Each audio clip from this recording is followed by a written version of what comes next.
Enquanto o pessoal vai chegando, a gente já inicia nossa prática, já nos colocamos em posição de meditação, trazemos toda a nossa atenção para o momento presente, para o corpo físico.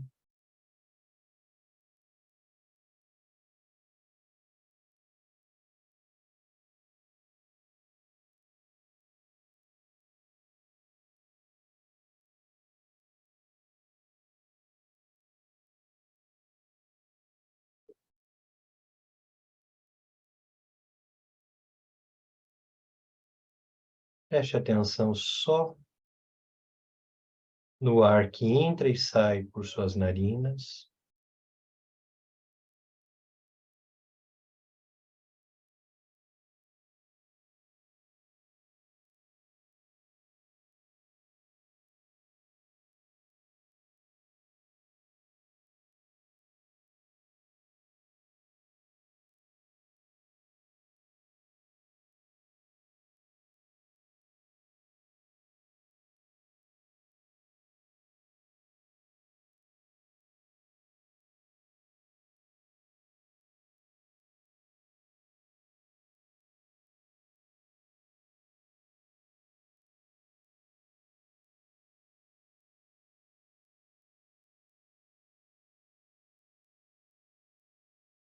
Tapamos a narina direita, inspiramos com a narina esquerda.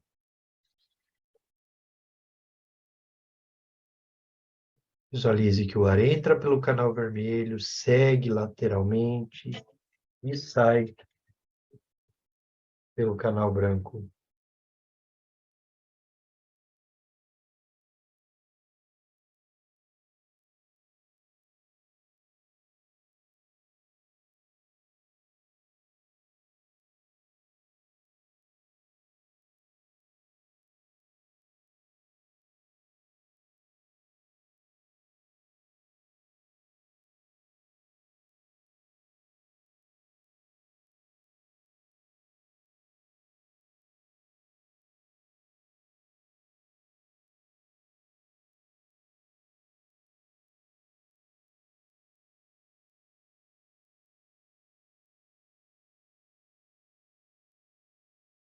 Denis, seu microfone, Denis.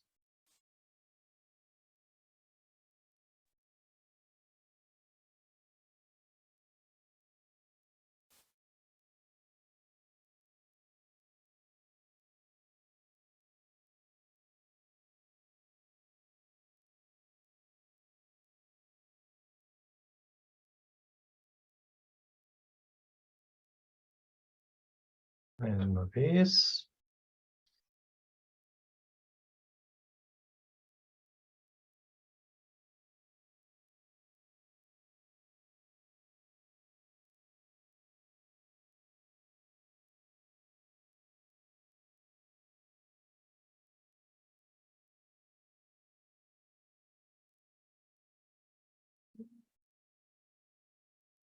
Inspiramos pelas duas narinas.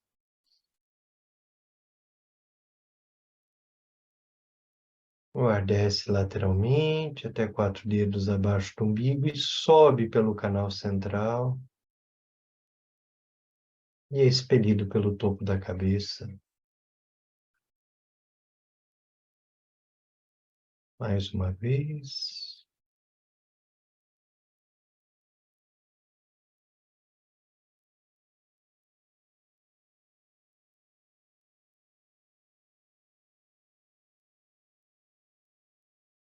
Mais uma vez.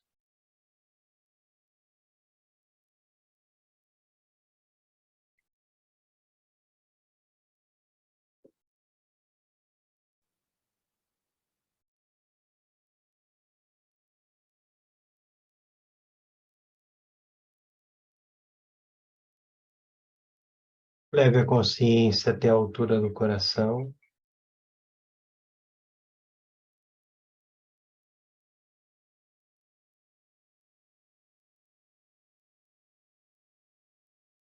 Visualize que a sílaba A projeta-se do seu coração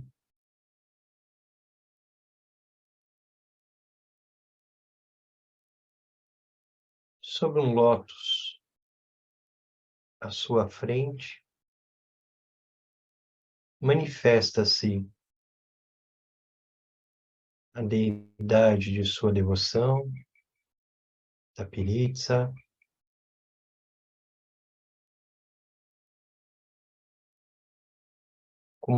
como uma emanação de Kuntunzambo do Buda primordial.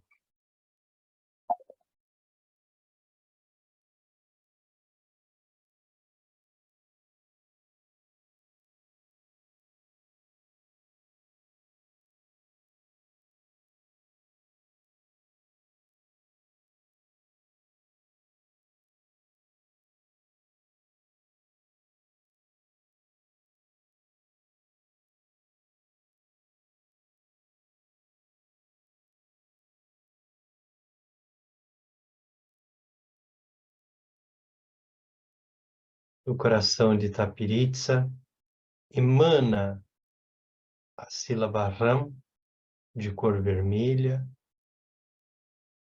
como elemento fogo, que direciona-se até você e te purifica pelo elemento fogo.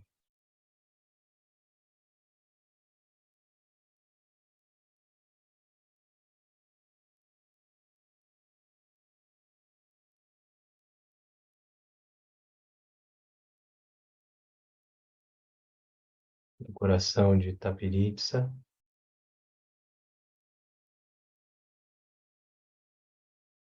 emana a sílaba Yam, de cor verde, que te purifica pelo elemento vento, pelo elemento ar.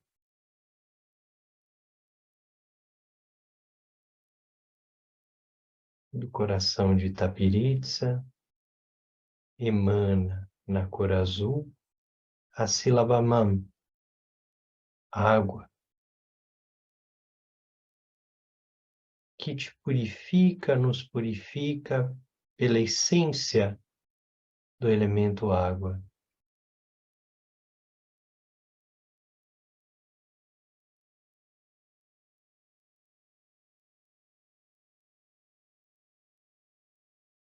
Da testa de Tapiritsa emana a sílaba A, de cor branca, com uma corrente de luz brilhante, que toca a nossa testa, imediatamente paz do nosso corpo, o corpo iluminado, o mesmo corpo de Tapiritsa.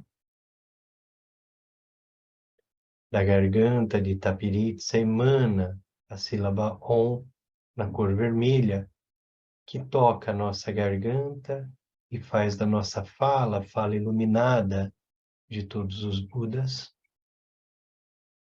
E do coração de Tapiritsa emana a sílaba Hum, de cor azul, que toca o nosso coração, faz de nossa mente a mente iluminada de todos os Budas. A, Om, Hum. Essas 3 sílabas removem os nossos obstáculos.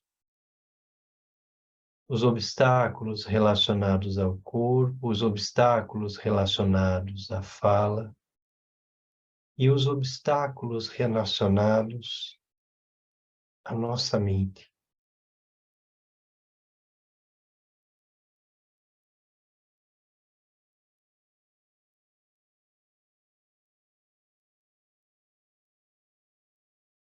Esses obstáculos se dissipam, se purificam,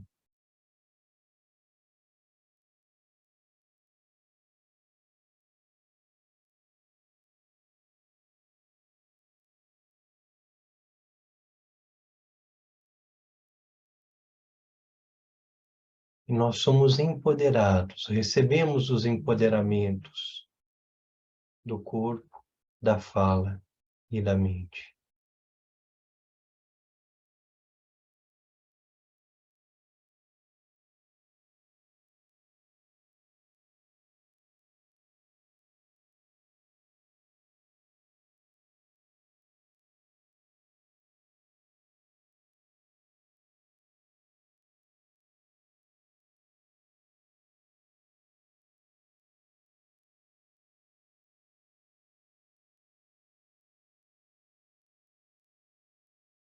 os obstáculos são removidos, toda sorte de karma negativo, todo o karma negativo que acumulamos ao longo dos 3 tempos do nosso passado, do nosso presente,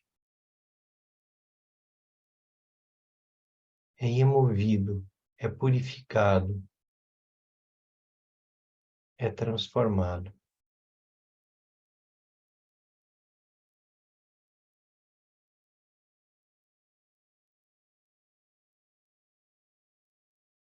É como se densas nuvens da superfície de nossa mente obstruíssem a entrada do sol.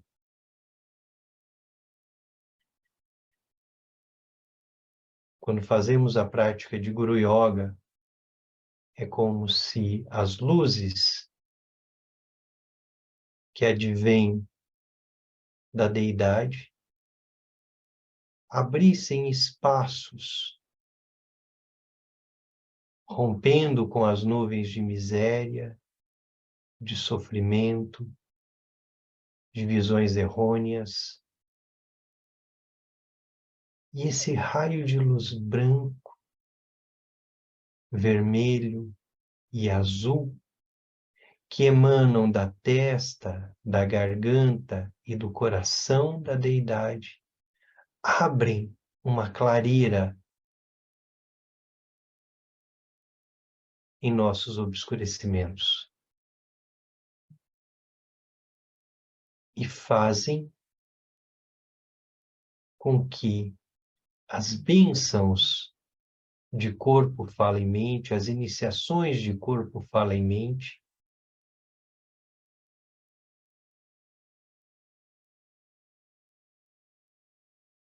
encontrem a luz interna que há em nosso corpo de vacuidade, em nossa fala de clara luz e em nossa mente de bem-aventurança.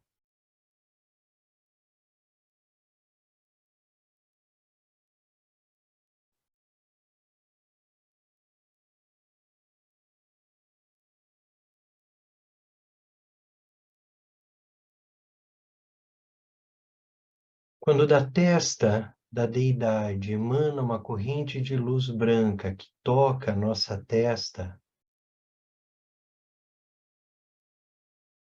a nossa presença física, o nosso corpo físico, se budeifica. Todos os obscurecimentos relacionados ao corpo físico, a nossa presença, a nossa inteireza, são dissipados.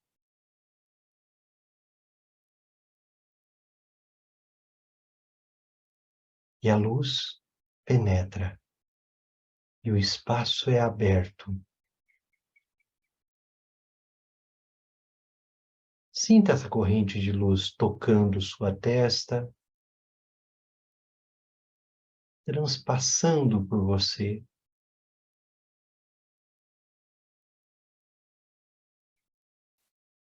Como o sol que transpassa por entre as nuvens, quando um espaço é aberto.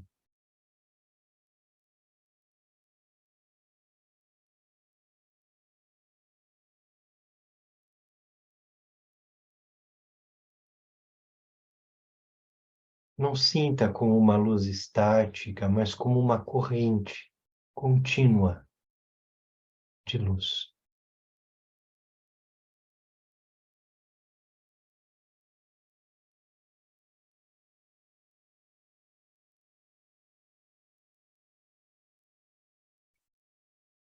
Da mesma forma, a corrente de luz vermelha, que emana da garganta da deidade, abre espaço em sua fala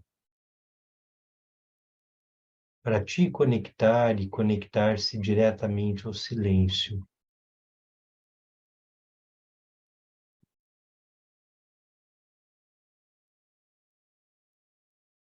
Ouça o silêncio.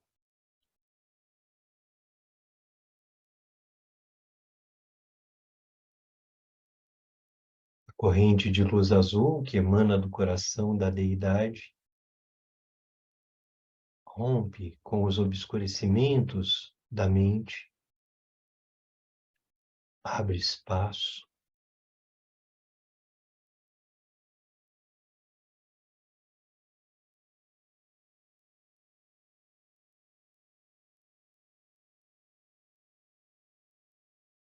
e num instante te dá a percepção, a consciência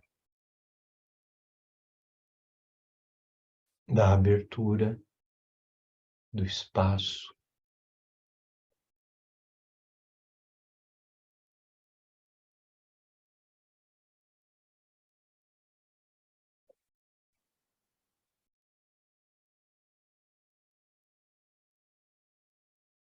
por um instante permaneça recebendo esse fluxo contínuo de luzes, de bênçãos.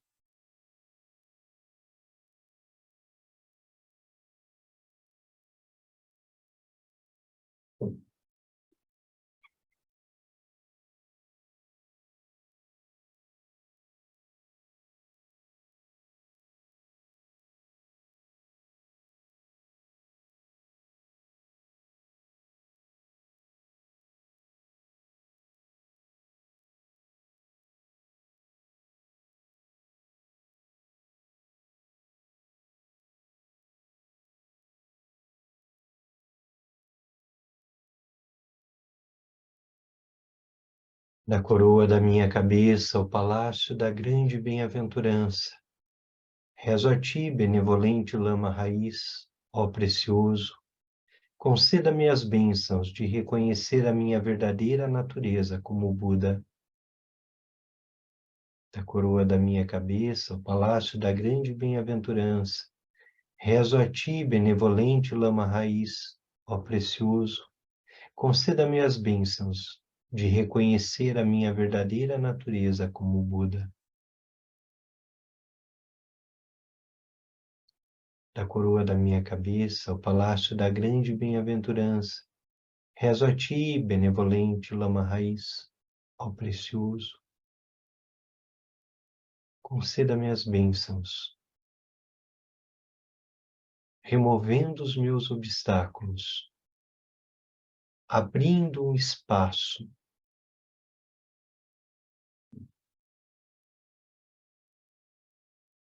para que eu possa, para que nós possamos reconhecer a nossa natureza como Buda.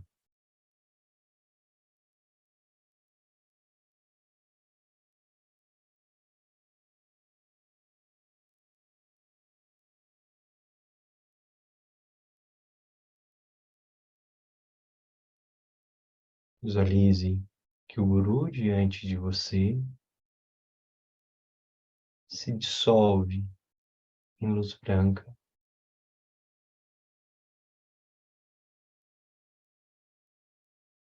e retorna para o seu coração,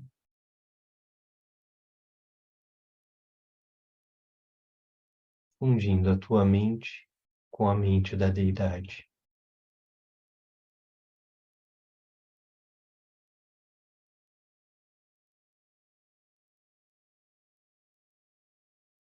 Relaxe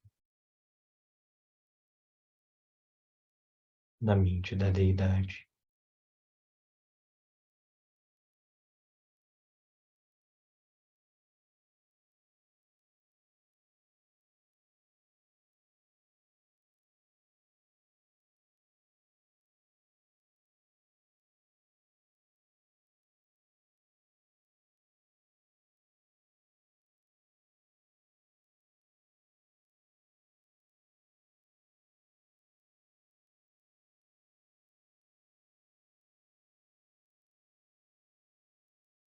Sinta a presença dos protetores. Sinta a presença de Yeshualmo diante de você, a Senhora dos Protetores.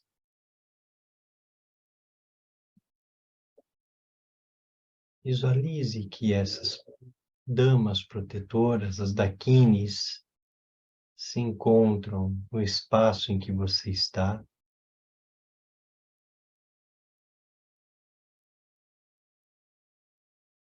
Se conecte a Yeshua.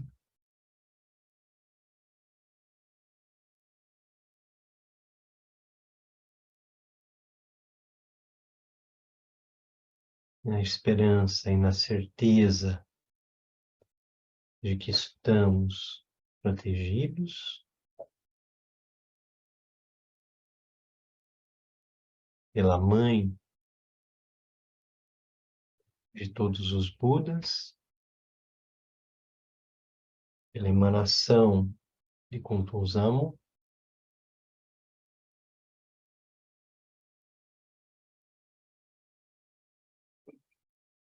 recitamos o mantra de Yeshua. So Mama Rayodza. So Mama Rayodza. So Mama Rayodza. So Mama Rayodza. So Mama Rayodza. So Mama Rayodza.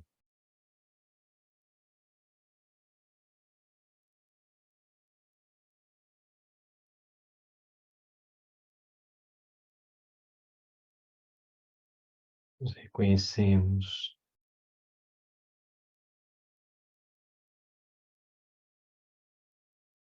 como partícipes da deidade, sentimos a proteção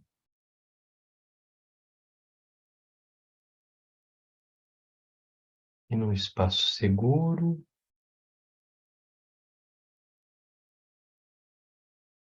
uma prática de Guru Yoga, com a presença dos protetores, nós damos sequência ao nosso estudo e nós estamos na página 38 do nosso texto. Karma positivo. A semana passada a gente fez a leitura e os comentários sobre o karma negativo, então estamos discutindo os assuntos do karma, para que a gente possa terminar esse ciclo sobre o karma, falando sobre a origem dos 6 reinos da existência cíclica, né? Toda essa preparação, essa discussão, é para mostrar, quando a gente olha para a roda do Dharma, né, aquela figura que acaba sendo uma figura comum aí no nosso dia a dia, né, que é chamada de roda do Dharma, né? Quando a gente olha para ela, lá no centro da roda do Dharma, nós temos 3 animais. 3 animais que representam os 3 venenos. A ignorância, a raiva e o apego. Nós temos ali, muitas vezes, o galo, o pássaro, a serpente e o javali. Esses 3 animais, eles estão no centro da roda do Dharma, ou da roda da vida. E essa roda, ou roda do karma, que tem o início nesses 3 animaizinhos, ela começa a relação entre eles, a relação de ignorância, apego e raiva, gira e gera todo mundo fenomênico. Então, os reinos de existência cíclica, o reino dos deuses, dos não-deuses ou semideuses, o reino dos humanos, dos animais, dos fantasmas famintos e dos infernos, tem origem, né, tem a originação interdependente marcada exatamente pela correlação e pelo movimento desses 3 venenos, que na roda do Dharma são simbolizados, eles são simbolizados por esses 3 animais. Então, mesmo karma positivo ou karma negativo, eles têm como origem os venenos. Eles estão no centro da roda do Dharma. Só que o karma positivo, o movente dele não é o veneno, é a compaixão. E é a compaixão que é capaz de transformar, então, o veneno em liberação. Então, quando a gente olha para o karma positivo, nós vamos, então, caminhar um pouquinho diferente do karma negativo. Ao invés dessas 2 respostas negativas, sermos levados em nosso comportamento pela tendência kármica ou suprimi-la,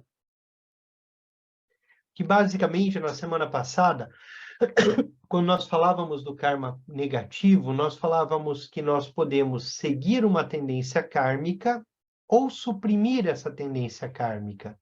Quando suprimimos uma emoção, né? Ou somos totalmente levados pelo vento kármico, de um lado para o outro, pelo desejo, pela raiva, pela ignorância. Mas se nós não seguirmos essas 2 respostas, né? Porque essas 2 respostas são negativas, tanto se soltar na tendência kármica como negá-la, nós podemos parar um momento, nos comunicarmos conosco mesmos e optarmos por produzir um antídoto para a emoção negativa. Quando nós falamos sobre a prática de meditação, sobre a experiência meditativa, e muitas vezes estamos ali nos conectando a chamata ou chiné, nós falamos exatamente desse momento. Nós optamos por produzir um antídoto para a emoção negativa, não seguindo o traço kármico, não seguindo o padrão habitual. Esse é o antídoto. Se alguém está zangado conosco e nossa própria raiva surge, o antídoto é a compaixão. Induzi-la pode parecer forçado ou simulado no início, mas se percebermos que a pessoa que está nos irritando está sendo conduzida por seus próprios condicionamentos e mais adiante percebemos que ela está sofrendo um estreitamento de consciência por estar presa no seu próprio karma negativo, sentiremos compaixão e poderemos começar a liberar nossas emoções negativas. Quando fazemos isso, começamos a construir nosso fruto, nosso futuro, de maneira positiva. Em que consiste a compaixão? Essa é a questão. Porque muitas vezes, quando nós olhamos para a compaixão, e pode ser um aspecto forçado da compaixão, que é, o próprio Rinpoche diz, pode até parecer simulado sentirmos compaixão quando nós estamos sentindo raiva em relação ao fenômeno, em relação ao outro. O outro está zangado conosco, né? Alguém está muito bravo, muito zangado conosco. Nós podemos responder com o mesmo veneno, com o veneno da raiva, e entrar no embate, e entrar na disputa. Agora, se nós estamos conectados à base,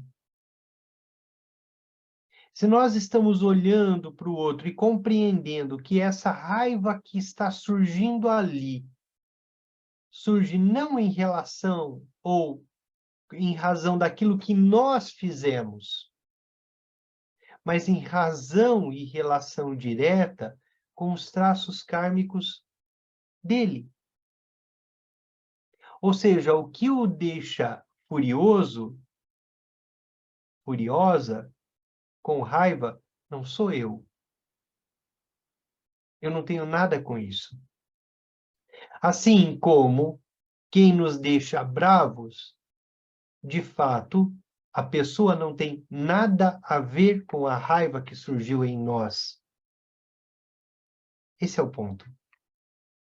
Não há nada fora de nossa mente que seja tão forte, capaz de movê-la.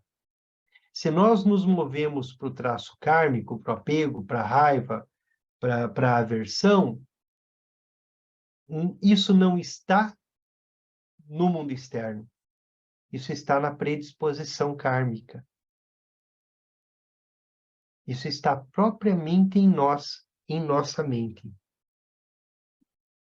Então, se nós olhamos para a pessoa com raiva e compreendemos que isso é fruto das condições kármicas, do corpo de dor daquela pessoa, só cabe em nós uma sensação, uma emoção, que é a compaixão. Então, esse é o nó central da compaixão. E por incrível que pareça, nós não produzimos compaixão. Como nós não produzimos vacuidade, nós reconhecemos a vacuidade. Nós reconhecemos a compaixão. Nós experimentamos a compaixão e reconhecemos a compaixão por todos os seres. Num primeiro movimento, como o Rinpoche diz, pode até parecer forçado. Mas se nós compreendermos que todo o sofrimento do outro surge a partir da ignorância, da visão errônea, a compaixão naturalmente encontra seu lugar. O Shantideva, ele vai dizer que é muito mais, é muito melhor, ou é muito mais precioso ter compaixão por um ser do que venerar milhares de Budas. Porque a bodhicitta da ação, que é a compaixão em si, ela diz dessa plenitude, ela diz dessa experiência direta com o espaço, com a espaçosidade. Por isso surge em nós a compaixão em relação ao outro. E esse é o nó central na perspectiva da prática. Porque oferecer compaixão é oferecer a própria mente do despertar.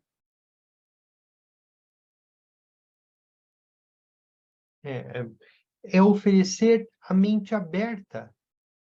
Sangye, né? É oferecer a mente aberta. É oferecer a mente búdica. O estado desperto. Sangye. Ou Sangye. A mente do despertar.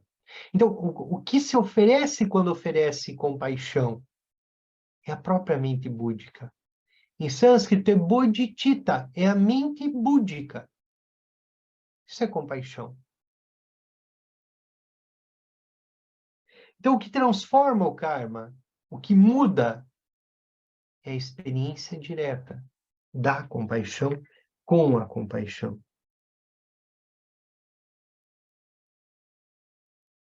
Quando fazemos isso, começamos a construir nosso futuro de maneira positiva. Essa nova resposta, que ainda está baseada no desejo, nesse caso por virtude, paz ou crescimento espiritual, produz um traço kármico que é positivo. Nós plantamos a semente da compaixão. A próxima vez que nos depararmos com a raiva, estaremos um pouco mais propensos a responder com compaixão, o que é muito mais confortável e espaçoso que é a estreiteza, a obscuridade, o obstáculo, que é a raiva. Né? Que é a estreiteza da raiva autoprotetora. Na situação de raiva, nós nos tornamos raiva e nos tornamos estreitos em relação à experiência. Deste modo, a prática da virtude reinterna cada vez mais nossa resposta ao mundo e nos vemos, por exemplo, nos deparando cada vez menos com a raiva, tanto interna quanto externa, porque nós começamos a reforçar karma positivo. E o karma positivo se reforça com espaço, com compaixão.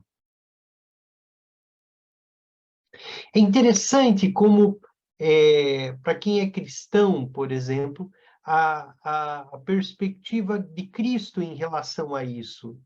Né? O que significa oferecer compaixão quando te batem? Né? Oferecer a outra face. É oferecer compaixão.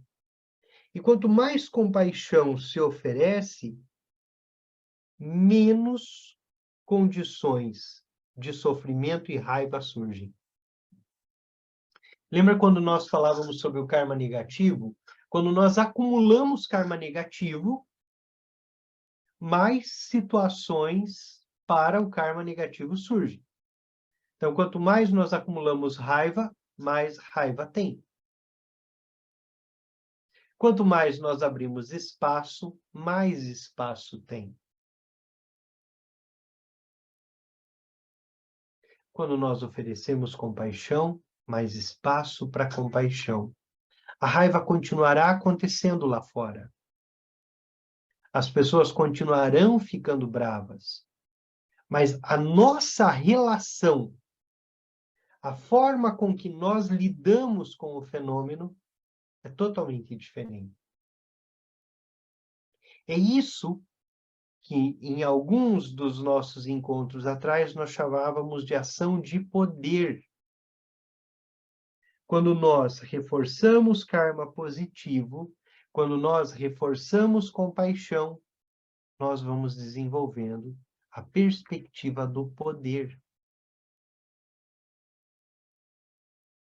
que nada mais é do que a própria compaixão, a própria mente búdica. E o que é esse poder?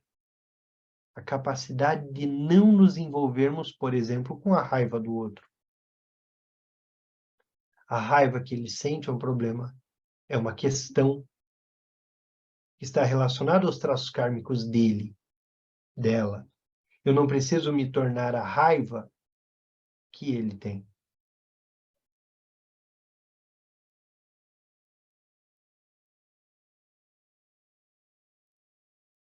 A próxima vez que nos depararmos com a raiva, estaremos um pouco mais propensos a responder com compaixão, o que é muito mais confortável e espaçoso que a estreiteza da própria raiva autoprotetora. Desse modo, a prática da virtude reinterna cada vez mais nossa resposta ao mundo. E nos vemos, por exemplo, nos deparando cada vez menos com a raiva, tanto interna quanto externamente. Se continuarmos com essa prática, mais cedo ou mais tarde, a compaixão surgirá espontaneamente e sem esforço. A compaixão, quando surge espontaneamente e sem esforço, é a própria mente búdica, é a própria mente do despertar. Ela simplesmente surge. Não é produzida nem construída.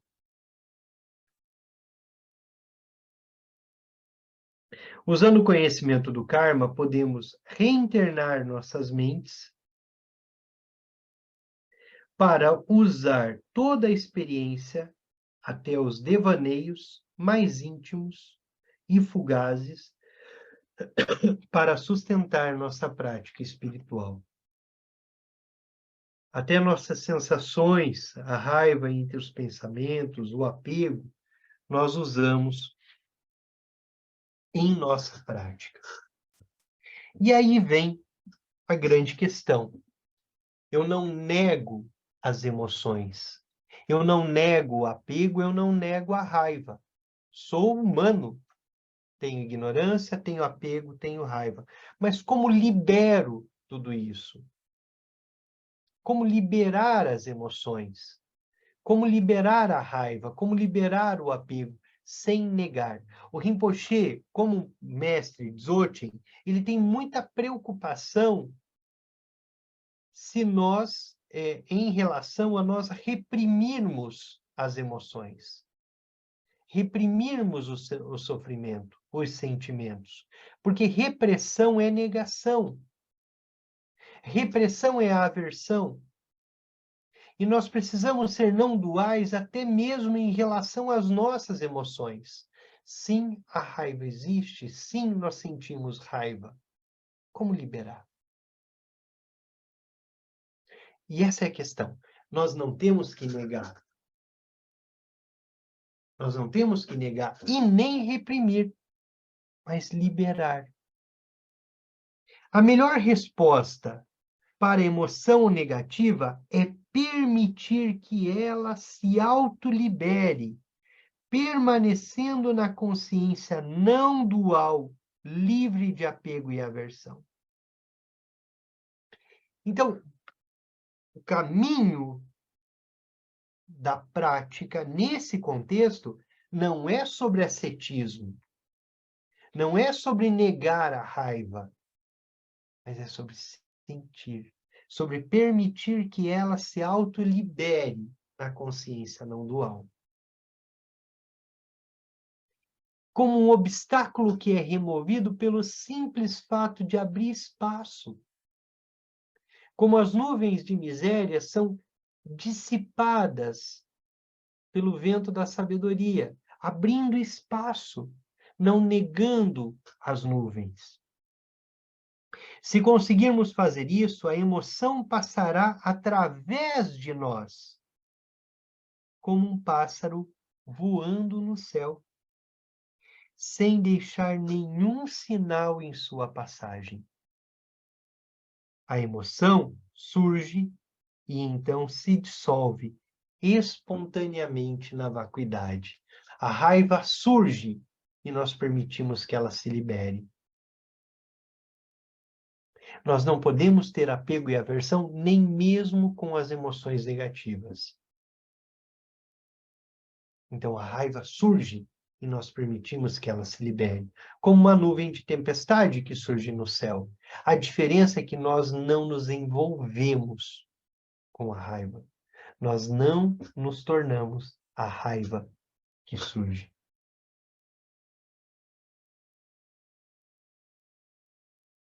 Então, nesse caso, se nós permitimos que ela se libere, a semente kármica está se manifestando, como emoção, pensamento, sensação corporal ou um impulso na direção de determinados comportamentos. Mas como nós não respondemos com apego ou aversão, nenhuma semente de karma futuro é gerada. Toda vez que permitimos que a inveja, por exemplo, surja e se dissolva na vacuidade, sem ficarmos aprisionados por ela, nem tentarmos reprimi-la, a força de nossa tendência kármica para a inveja diminui. Não há novas ações para fortalecê-la. Liberar a emoção dessa maneira, antes dela se tornar em oportunidade de se transformar em um problema em nossa vida. Então, nós permitimos que a raiva surja, mas nós não nos envolvemos com ela. E sim, liberamos. Nós permitimos que o apego surja e liberamos. Essa é a questão. Esse é o nó central. Você pode me perguntar, Por que é melhor liberar emoções em vez de gerar karma positivo? Pensem no seguinte, nós só estamos efetivamente gerando karma positivo se nós estamos agindo a partir da base, a partir da compaixão.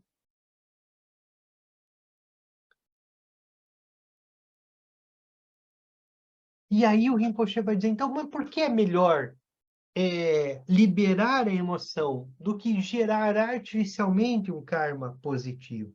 A resposta é que todos os traços kármicos atuam no sentido de nos aprisionar, nos restringir a determinadas identidades. O objetivo do caminho é a liberação completa de todos os condicionamentos. Isso não significa que quando estivermos liberados, traços kármicos positivos como a compaixão não estarão presentes. Eles estarão. Mas quando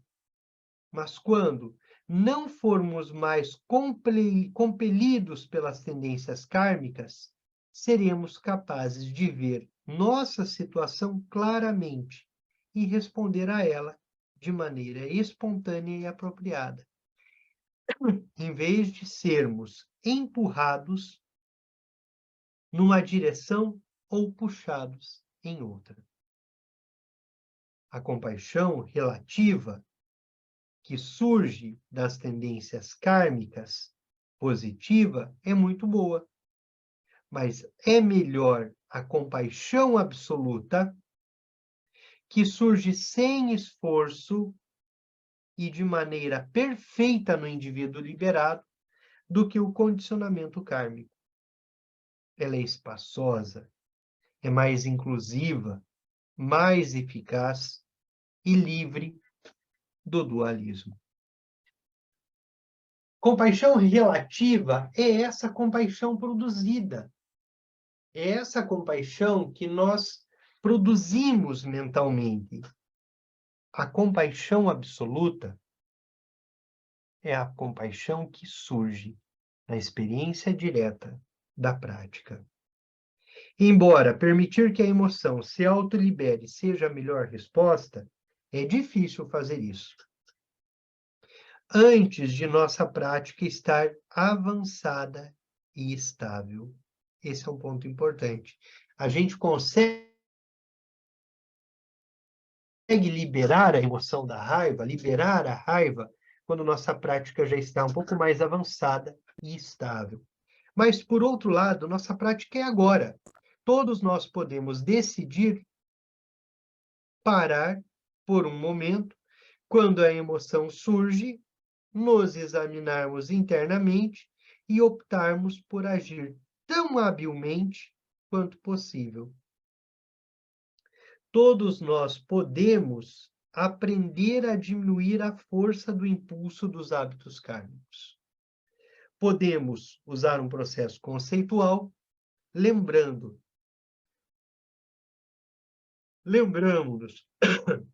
que a emoção que estamos experimentando é simplesmente a maturação dos traços kármicos anteriores. Se no momento da raiva, no momento do apego, no momento que o traço kármico surge, nós somos capazes de olhar para a raiva e dizer para ela, você nada mais é do que o fruto de tudo que eu acumulei ao longo do tempo. O problema é que, quando o traço kármico se manifesta, raiva, apego, aversão, qualquer um que seja, nós estamos cegos. Então, nós não estamos conscientes. E em não estando conscientes, nós não somos capazes de liberar. Porque nós nos envolvemos com a raiva. Então, é possível que sejamos capazes de diminuir a intensidade da identificação com a emoção, ou abandonar nossa prática defensiva. Quando o nó da emoção se solta, a identidade relaxa e fica espaçosa. A grande questão é como nós estamos presas aos traços kármicos. E quando a emoção surge, o vício que nós temos, a dor que nós temos, quando surge, nós não conseguimos nos diferenciar dela. E aí nos tornamos dor, nos tornamos o karma. Podemos escolher uma resposta mais positiva, plantando sementes de karma positivo. Mais uma vez, é importante fazer isso sem reprimir a emoção. Devemos relaxar à medida que geramos compaixão. Não rigidamente suprimir a raiva em nosso corpo. Portanto, tentamos ter bons pensamentos. A jornada espiritual não visa beneficiar apenas o futuro distante ou a próxima existência. À medida que precisamos, à medida em que praticamos, treinando-nos a reagir mais positivamente às situações, mudamos nossos traços kármicos e desenvolvemos qualidades que produzem mudanças positivas na vida que estamos vivendo agora. Quando percebemos mais claramente que toda a experiência, quando percebemos mais claramente que toda experiência, por mais simples ou insignificante ou íntima que seja, tem um resultado. Podemos usar esse conhecimento para mudar nossas vidas e nossos sonhos. Esse é um ponto importante dentro da prática, porque não é negar a emoção, mas sim, e de alguma forma, liberar a emoção. E reconhecer que nós somos humanos. E que, como humanos, nós sentimos raiva. Nós temos todas as emoções. Onde está a grande questão na prática? Aprender a olhar para a raiva que surge, olhar para o apego que surge e permitir que ele se auto-libere, que ele libere na essência da vacuidade.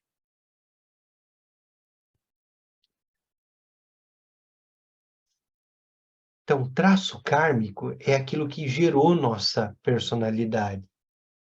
É aquilo que nos trouxe até aqui, que criou nossa identidade. E a nossa realização, a nossa liberação, consiste exatamente em liberar, inclusive, a nossa identidade. Sair totalmente do dualismo, do eu sou isso, eu não sou aquilo. Simplesmente liberar e abrir espaço. Quando é que muda o traço kármico? Quando nós conseguimos desenvolver as emoções positivas, mas que têm como essência a perspectiva e a natureza da própria compaixão. É ela que transforma o traço kármico. É a compaixão que abre espaço. É a mente do despertar, né, que faz com que toda a perspectiva, todo sofrimento externo seja olhado pelo praticante como fruto da ignorância. E todo sofrimento interno também. A base nessa perspectiva está em remover o obstáculo da ignorância, porque é ele que gera e ele que faz com que toda a roda do karma surja, gire, como a gente vai ver aí nas próximas semanas. Alguém gostaria de fazer alguma pergunta? Denis, eu tenho uma pergunta, sim. Vamos lá, Marco. Você ressaltou a importância da devoção, da gente ter para fazer o Guru Yoga, ter o Guru na frente, né? Para fazer enfim. Mas eu ainda não consegui escolher uma deidade, porque quando eu penso, por exemplo, no Guru Rinpoche, vamos supor, eu procurei alguma imagem dele para eu poder visualizar essa imagem, mas eu não consegui achar essa imagem dele. Então, para mim, seria mais fácil ter uma pessoa que eu conheça a imagem, por exemplo, o Tenzin Wangyal ou o Dalai Lama, que eu conheço a imagem, pelo menos. Mas, enfim, uma hora eu penso no Dalai Lama, outra hora eu penso no Tenzin Wangyal, eu acabo mudando, eu não consigo ter uma deidade. Sim. Então, a minha dificuldade está sendo essa e não sei se tem como ajudar isso. Olha só, o que é muito importante, se a gente vai praticar com o mestre da linhagem, com Tenzin Wangyal Rinpoche, com o mestre, que a gente reconheça que ele é inseparável da mente de despertar de todos os Budas. Quando nós praticamos com Tapiritsa, Tapiritsa é emanação de Kuntun Zampo, é o próprio Kuntun Zampo. Então, é o espaço primordial, é o próprio Buda original, o Buda primordial. Então, quando nós praticamos, se nós vamos usar uma outra deidade, se nós somos cristãos e praticamos com Cristo, com Francisco de Assis, com a Virgem Maria, com Jesus Cristo, cada um na sua tradição, nós não podemos em nenhum momento perder a perspectiva de que esse ser diante de nós tem a natureza búdica, a natureza do despertar. Esse é o ponto. Esse é o ponto. Então, quando pratica com Dalai Lama é tão iluminado quanto qualquer outro ser iluminado. Ou seja, a prática que nós fazemos nessa perspectiva é de reconhecer esse mestre como Buda. O Kaliel pergunta se pode focar a imagem de Kuntun Zampo.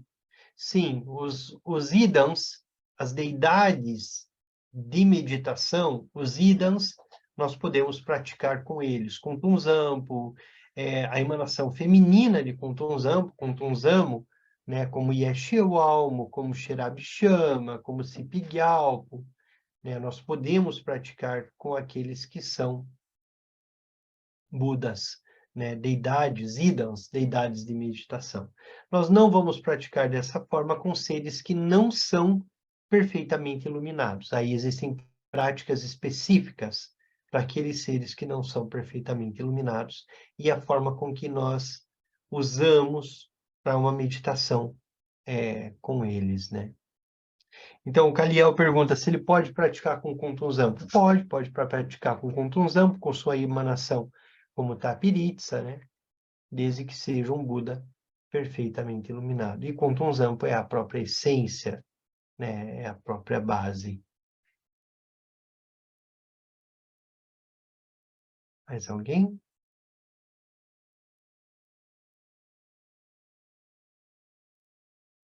Então, nós vamos nos conectar ao nosso coração, à base, ao espaço.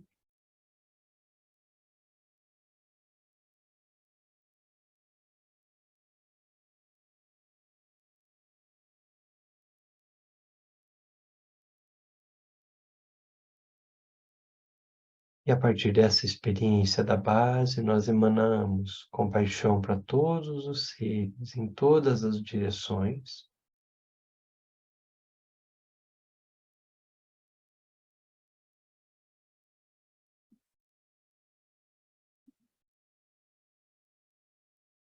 E da essência da compaixão, da experiência da base, nós fazemos votos que Tenzin Wangyal Rinpoche tenha uma vida muito longa.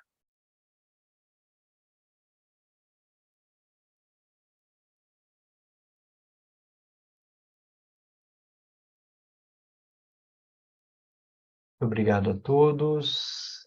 Até a próxima segunda. Boa noite. Importante que a gente está, boa noite, evoluindo na discussão, né? A cada semana a gente dá um passo e agora a gente entra na roda do Dharma. Provavelmente semana que vem a gente está falando um pouco mais sobre ela. O livro Yogas do Sonho e do Sono, ele tem uma grandeza dentro das práticas tibetanas, porque ele nos introduz em todos os assuntos. Quando a gente termina a leitura dele em profundidade, a gente compreende um pouco mais sobre o universo, né, do pensamento do Yungdrung Bon, do pensamento tibetano, das várias práticas. Então, ele nos dá essa boa introdução. Tá bom? Boa noite a todos. Muito obrigado. Muitas Boa graças. noite. Obrigado. Boa noite. Até a próxima. Boa noite, gente. Obrigada, boa noite a Boa todos. noite. Boa noite a todos. Obrigada, Denis. Obrigado. Buenas noches. Gracias. Muchas gracias. Gracias. Tchau, tchau.